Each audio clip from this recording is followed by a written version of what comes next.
vai falar de desenvolvimento social e econômico e social. Muito se fala hoje, candidato, de que o desenvolvimento econômico tem que estar ligado ao meio ambiente, às questões sociais, mas a gente vê que na prática não é bem assim. E falar de desenvolvimento econômico em São Luís parece também ser bastante utópico.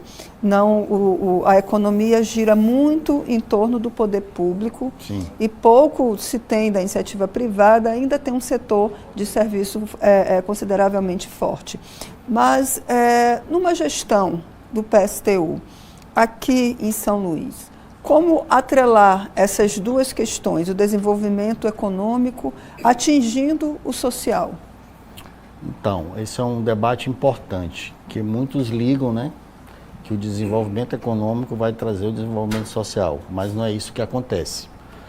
Nós, desde a década de 70, você tem uma priorização do setor industrial. Por exemplo, 35% da nossa ilha, o distrito industrial, corresponde a 35% da ilha de São Luís. E se a gente for ver, porque começa a dizer, o desenvolvimento econômico vai trazer trabalho. Apenas 6% dos trabalhos formais de São Luís estão nessa indústria, né? Então você não pode atrelar o desenvolvimento econômico ao desenvolvimento social. É por isso que a gente defende, né, que a gente precisa ter um desenvolvimento social, né? Vamos ter que crescer economicamente, mas precisamos ter essa ligação, né? Porque o desenvolvimento econômico vai aumentar, como a gente já falou, né? Você teve um aumento grande, né, na questão de arrecadação do município de São Luís, né? Mas você não tem investimento na área social. Outro debate do serviço público. Hoje, a prefeitura gasta apenas 41% com o pessoal. Está muito longe, né? Só em 2023... Eu acho que 41% da receita corrente líquida, sim, gasto com folha de pessoal, o senhor acha pouco? Acho pouco, porque o serviço público é para a população, Carla. Não tem essa lógica de o serviço público ser para servidor. Quanto mais tu investe no serviço público, tu está investindo na população. A gente tem que acabar com essa lógica de que o serviço público é 41%, pode chegar a 55%, como já chegou em 2015 em São Luís, mas você precisa investir, como eu falei, o Socorrão precisa de servidor público.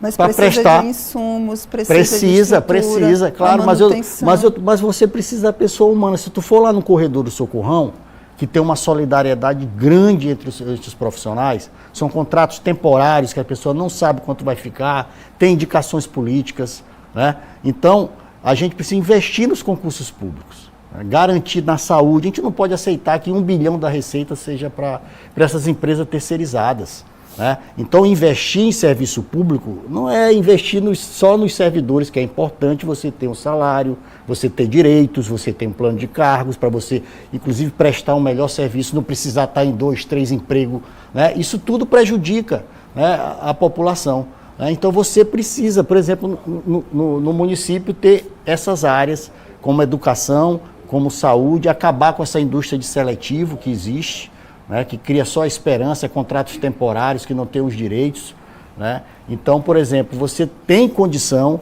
né, de ter um serviço público. Por exemplo, os prefeitos não atualizam a tabela de servidor. Aí vem um prefeito e diz, a gente vai dar 8% para o servidor público, porque a tabela está desatualizada, ele só chega ao salário mínimo. Quase a totalidade dos servidores públicos de São Luís recebem um salário mínimo. Então, você tem que ter política de aumentar, né, aumentar a receita corrente líquida, né, e aumentar também o percentual para você, porque fica nessa questão, não, você defende o serviço público, defende só os servidores, não. Numa população pobre, como a de São Luís, que cada vez mais não tem acesso ao plano de saúde, precisa da unidade básica, precisa dos socorrões, precisa de hospitais de média e alta complexidade, que a gente precisa também, a prefeitura atuar nesse sentido, né, para melhorar cada vez mais a vida da nossa população. Candidato, aí agora eu fiquei meio em dúvida. Você disse que tem que aumentar o gasto com o pessoal para garantir os serviços públicos e aumentar a receita corrente líquida, mas isso se faz por meio de impostos, todos os outros setores são importantes para isso. Eu falei do IPTU já. Exatamente. Tem o IPTU, mas não somente o IPTU. Como é que fecha essa matemática? Como eu falei, nós temos aumentado o orçamento, né? Você tem um caixa importante que não é utilizado, né? Você tem como crescer ainda mais na cidade. A gente tratou de vários temas aqui, de turismo, de lazer, de esporte, tudo isso pode gerar recursos, né? E você tem uma tendência em São Luís, por todos os dados de 10 anos, de 4 anos atrás, de você ter um aumento ainda mais na arrecadação, né? Então, é dessa forma. A gente não vai tirar dinheiro da casa e não vamos pedir empréstimo. Inclusive, a gente vai auditar. A gente vai auditar porque hoje o que paga de encargos ainda de empréstimo em São Luís é bem maior do que várias áreas. Por exemplo, trabalho, que você tem 0%, quase 0%, 5 mil reais de trabalho.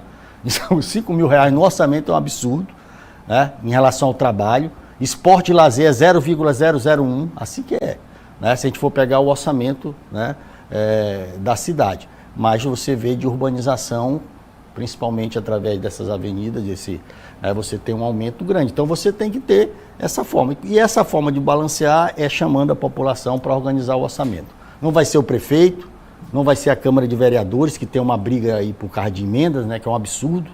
Essa questão de emendas parlamentares, né, é emenda PIX, é emenda de relator, né, isso tudo utilizado na eleição, todo mundo sabe, né, a gente tem que acabar, né, com essa questão das emendas parlamentares aí, tem que ter um processo de discussão, porque é ruim, né, porque o vereador, infelizmente, e os outros proporcionais, outros deputados, né, investem, em vez de investir na população, investem nos seus candidato locais eleitorais.